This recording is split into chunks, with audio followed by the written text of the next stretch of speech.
Okay, thank you for the introduction, Bridget. It's great to be here today and so nice to be invited to be part of these career sessions. I honestly wish there'd been more of these sessions when I was coming through as a PhD. I just think they're invaluable to get an insight into what's possibly out there. And today I've been asked to give some insight into my career thus far. And I've moved out of the lab and out of research altogether and instead into the field of intellectual property, focusing primarily on patents and trademarks. I'll also briefly touch on something that I think is really important and essential in any career, and that's striving toward having a good work-life balance. And I say striving, and we'll talk about this in a bit more detail as we go through. So, who am I, and what do I do? And Bridget touched on this briefly in her lovely introduction. So I'm currently an associate attorney at what is Australia's largest patent attorney firm, FB Rice. And specifically, I'm a registered Australian and New Zealand patent and trademark attorney, and I work within the chemistry group in FB Rice's Melbourne office. We're currently a mid-sized team. We have 6 attorneys working within the group and also 3 support staff. And a question I'm frequently asked is, so what does a patent attorney actually do? How do I spend my day? And until I started in the industry, I had no idea, to tell you the truth. So I would have really valued having someone give me a bit of insight like hopefully I can give you today. And so a patent attorney firm is a highly corporate environment, and honestly 90% of my job takes place at my desk. It involves a lot of reading and reviewing and analysing documents, writing correspondence and advice, and lots of emails, phone calls, and meetings. And so as a patent attorney, you'll be tasked with drafting patent specifications to new inventions, and then filing these applications with the relevant patent offices. Usually the Australian Patent Office, but sometimes overseas patent offices as well. You'll be responsible for prosecuting the application, which is the back and forth that you have with the examiner during the examination process. And hopefully you can get that application following successful prosecution to allowance and grant of the patent for your client. We also conduct oppositions of Australian patent applications, whether we be the opponent or the party, the opponent is the party opposing the grant of the patent, or the applicant in defending your right to have that patent granted. We also provide freedom to operate advice, which can mean searching for granted patents that might present an infringement risk if a client is bringing a product to market. And another aspect of our work includes providing validity advice. So if our freedom to operate search identifies a patent that presents an infringement risk, we might be asked to analyse the validity of the patent and potentially find ways to invalidate that patent, therefore clearing the way for the product to come to market. So there's numerous interrelated aspects to the work involved in being a patent attorney. And I guess, how does this manifest on a day-to-day basis? Well, it involves working with researchers and inventors to understand the technology. First and foremost, you need to become an expert in their technology. You need to understand it inside out. So you need to be able to pick up new science really quickly. We also work with business development managers at universities and companies to understand the commercial objectives. So this means, why are they seeking patent protection of the invention in the first place? Do they want to sell it, license it, or will they go on to commercialize it themselves? And we implement this into an overall intellectual property strategy.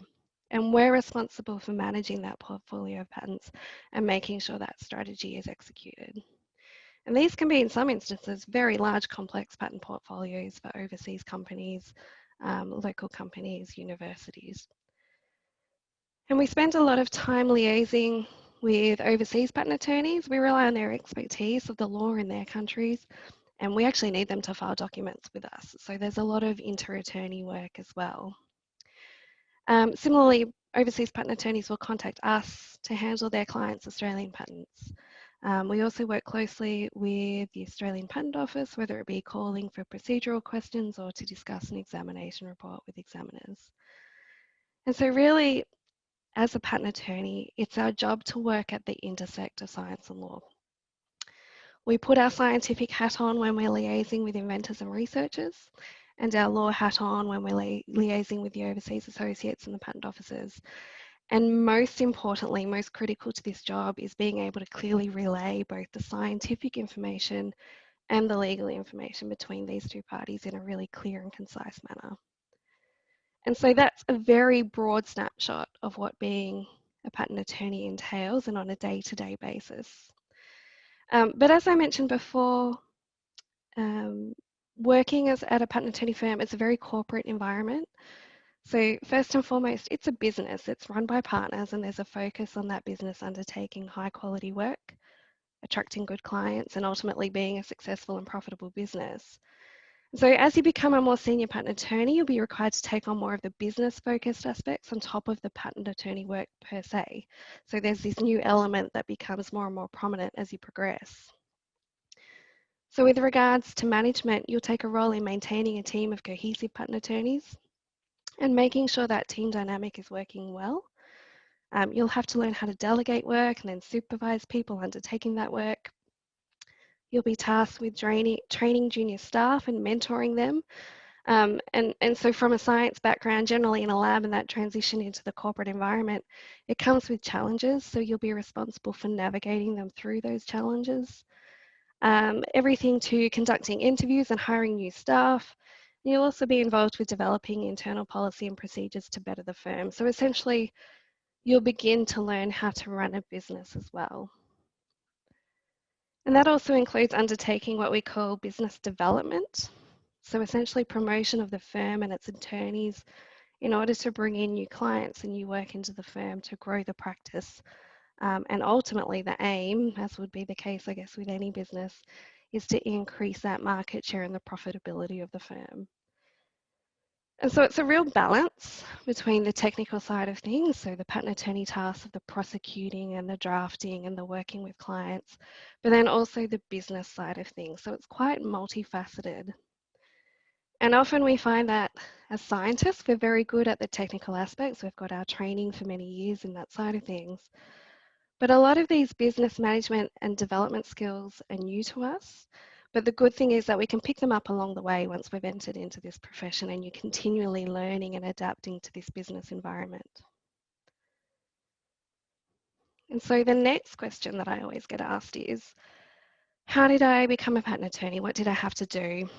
Well, I started off with my Bachelor of Medicinal Chemistry, and it was a fairly new course at the time out at Monash Clayton and then over at Monash Parkville.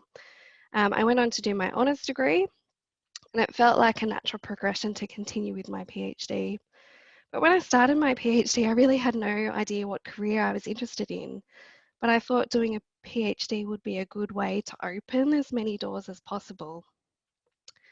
During my PhD, I also had the opportunity to undertake a graduate certificate in commercializing research. And this is when I first got the idea of intellectual property and everything to do with patents, and that really piqued my interest in that area. Once I'd submitted my PhD, I was really lucky to find a postdoc overseas. And so I spent a year as a visiting postdoctoral fellow in medicinal chemistry at NIH in Maryland. And even when I'd finished my PhD and during my postdoc, I honestly wasn't sure that I wanted to be in the lab forever. I liked it, but I honestly didn't love it. And so one evening over in the States, I was Googling jobs and by accident, I came across a position back in Melbourne for a trainee patent attorney in medicinal chemistry. It was as if the job description had been written for me. So I applied. I did the Zoom interview when I was overseas and fortunately got the position. And so I returned to Melbourne and took up a role as a trainee patent attorney at Watermark. And after about a year and a half, I moved on to FB Rice, which is where I currently am. And of course, when you come across as a trainee patent attorney, you are expected to have a PhD and more so these days also some postdoctoral experience, but you're not expected to have any education with regards to the intellectual property law side of things. And so once you start working with a firm, they will pay for you to undertake your Masters of Intellectual Property, which goes for about 3 years. And you'll do this while you're working at the firm, and eventually that will enable you to qualify as a registered Australian and New Zealand patent attorney. So looking back at my pathway into my career, there were certainly some bumps along the way. I found aspects of my PhD really hard, and I had to work really hard to get through them. But there are also some moments of really good luck as well. There's sort of a bit of a balance. And certainly moving into a new field and having to learn new skills in a new environment, that was an adjustment that came with some challenges. And at times it was quite overwhelming. I think we think that having a PhD, you know, we're done studying, we're done with exams, we're done with learning new skills from scratch.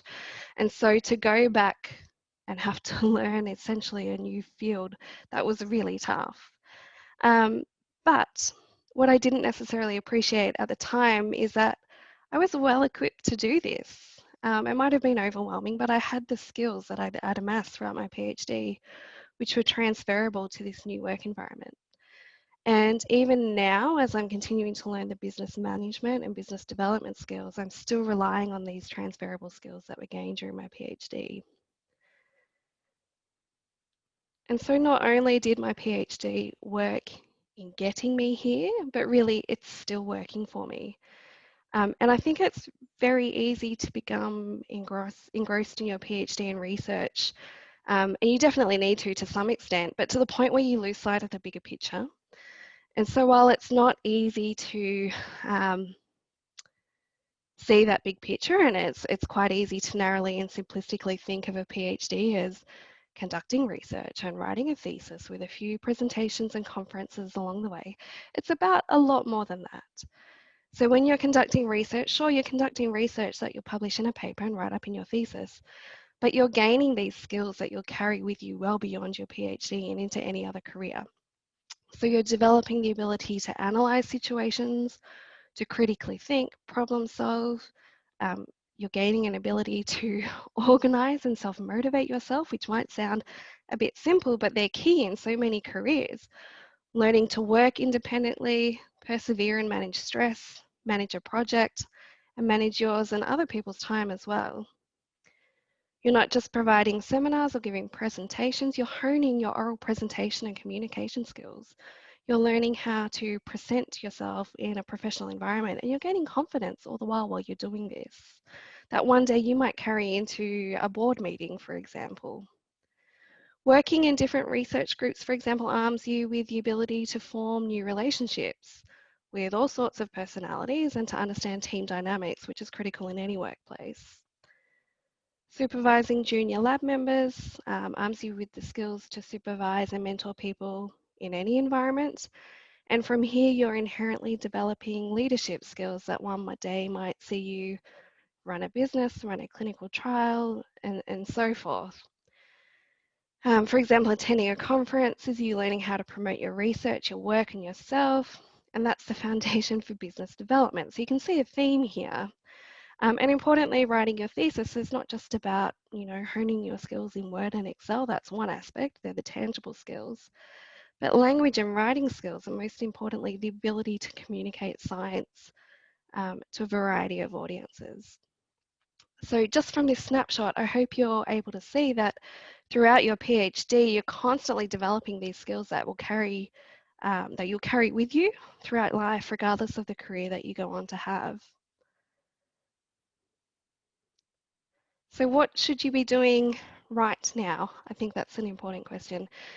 Now is a good time to recognize and acknowledge not only your strengths, but also any weaknesses that you might have. And it's just natural that we're going to be really good at some things, but that we'll need to strengthen our skills in other areas.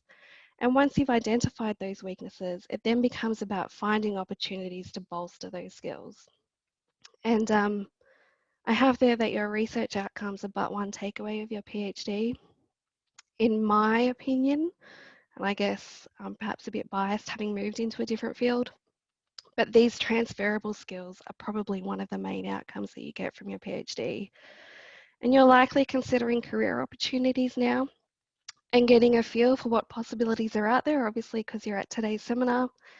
Think about what you're interested in, what you're passionate about, and ultimately, what job will you love and want to show up to every single day? Think about those transferable skills that will get you there, and think about how you can boost these skills, and think about how you can demonstrate and evidence these skills as you move on to your career. And once you're there, starting your new career, if it turns out that the job isn't what you love and you don't want to show up to this job every single day for the rest of your life, that's okay. We don't always get it right the first time around. And so if it's not working for you, reassess, do your research, and if you need to, change. Sounds trivial, but it doesn't need to be too much more complex than that. You need to find a career that's, like I said, you're going to love and want to be there for every day. And so also think about the ability to sustain that successful career, and that involves striving for a good work-life balance. And I say striving because I don't believe it's something that people necessarily achieve, but I think you have to try. And so use your PhD to develop good work-life balance practices now so that you can carry these into the workplace. Recognize when you need time out and don't be afraid to take that break. Prioritize your mental and physical health and your family and your hobbies and what you need to do, and set your boundaries. Some will be rigid boundaries, some will be more flexible boundaries, but know the extent to which you're willing to compromise. I think that's really important. Because ultimately you taking a break when you need it is a better outcome, not only for you, but also your employer, as opposed to you, I guess, burning out. I see this a fair bit, people burning out because they've pushed through and they've just had this complete imbalance between their work and their home life. So there's always going to be times where the balance is out and you'll need to dial back work, for example, to focus on what's happening with your family, or you'll miss out on some family time when you need to focus on work. And depending on the circumstances at that time, you'll constantly need to readjust, but that's okay as long as you're just striving for that balance. I think that's all we can really hope for. So I hope I've been able to give you a bit of an insight into life as a patent attorney and how I got here, and really most importantly, the transferable skills that I gained during my PhD that not only got me to be where I am in my career today, but are continuing to work for me. And I guess if you have any more questions, we can answer them in the Q&A session this afternoon. So thank you very much for your time.